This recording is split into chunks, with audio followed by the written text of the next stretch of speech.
Léonie 10. C'est pendant le séjour à Paris qu'un événement prouve une fois de plus la foi très vive de la fondatrice.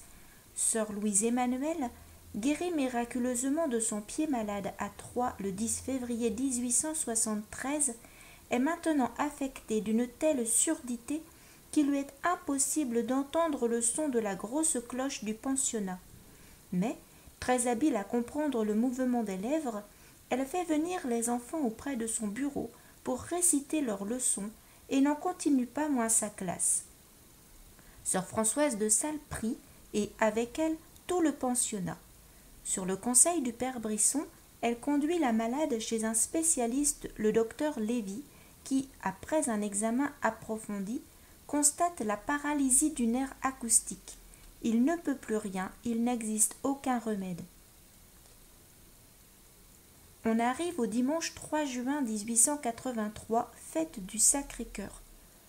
La communauté assiste au salut du Saint-Sacrement. Au moment où la clochette annonce la bénédiction, sœur Louise Emmanuelle se tourne vivement vers sa supérieure, agenouillée dans le banc derrière elle. « Ma mère, j'entends !»